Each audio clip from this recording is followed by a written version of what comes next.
Bloodgate Requiem life, for me, had never been something to enjoy. It was something to endure. I lived alone, not because I wanted to, but because life had quietly taken away every reason to share it with anyone else. Each day, I worked long hours, not for ambition, but for survival. If I didn't work, I didn't eat. If I didn't work, I didn't live. So I kept going, day after day, night after night. When evening came, I returned to an empty home. I watched movies that I barely remembered. I played video games, not because they made me happy, because they kept my mind quiet until sleep finally came. Then, the next morning, everything began again, the same routine, the same silence, the same life. I was sick. I had been for as long as I could remember. Pain was familiar. Fatigue never left me. The doctors spoke gently. Their treatments delayed the inevitable, but they never truly healed me. Living felt like dragging an invisible weight every single day. And yet I continued. Not because life was kind, but because I was. The day everything changed began like any other. On my way home, I noticed a crowd gathered ahead, raised voices, cruel laughter. At the center stood a young man, smaller than the others, trying to disappear beneath their insults. I should have walked away. I knew that. My body was weak, my breathing was shallow. I wasn't someone who could fight. But as I watched him being pushed, something inside me refused to keep walking. So I stepped forward. I don't remember exactly what I said. Only that they were simple words, human words, enough to make them turn toward me. Then, pain, a sharp, burning pain. Something tore into my side.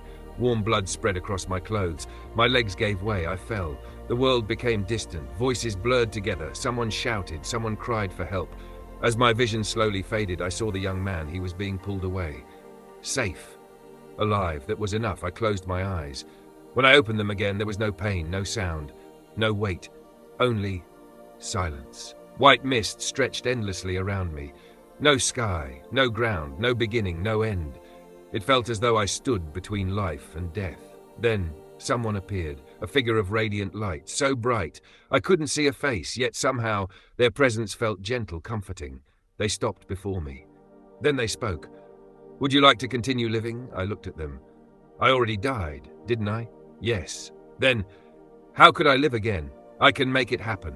The figure's voice remained calm, but not in your old world. That life has already ended. You will be sent to another world. A world where you may truly live, where you may finally be happy. Happy, the word felt strange, almost forgotten.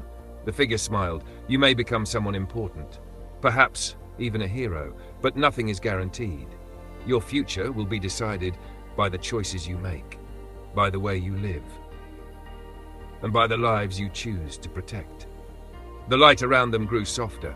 I have watched you since you were young. Your life was difficult, your body failed you, and still you remained kind. Even when the world gave you very little kindness in return. I wanted to ask questions. Where was I? What world awaited me? Who would I become? Before I could speak, the figure quietly said, "Go now." The world disappeared. I was falling. Wind rushed past me. Light shattered into darkness. Then, nothing. When I opened my eyes again, everything was blurry. Faces hovered above me. Voices trembled with relief. My body felt small, weak, unfamiliar. I tried to move. I couldn't. Darkness embraced me once again. This time I dreamed. I saw memories that weren't mine. A fragile child, too weak to walk. A body that refused to obey. Pain that came without warning. Illness that never truly left. Healers arrived. Potions, herbs, ancient remedies whispered to be miracles. Nothing worked. The child was loved, an old man filled with regret, a father burdened by helplessness, a mother who never left his side, a sister whose brightest smiles hid her deepest fears. At the age of 7, the child fell into a coma. Weeks passed, months passed, hope slowly faded. Then, deep within his blood, something ancient awakened. The Bloodgate affliction, a forbidden curse, cast by an enemy, long believed destroyed. The infernal monarch had sacrificed everything, leaving behind one final will, hidden within the bloodline of his greatest enemy, waiting to be reborn. But instead of the infernal monarch awakening, I did. When I opened my eyes, The room was clear. My mother burst into tears. Someone rushed to call the healer. The cleric examined me, then froze.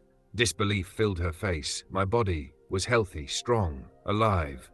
The curse remained, hidden, dormant, invisible. For the briefest moment, the healer looked directly into my eyes as though she had seen something impossible, something ancient, something. Watching her, it vanished. She said nothing. Everyone called it a miracle.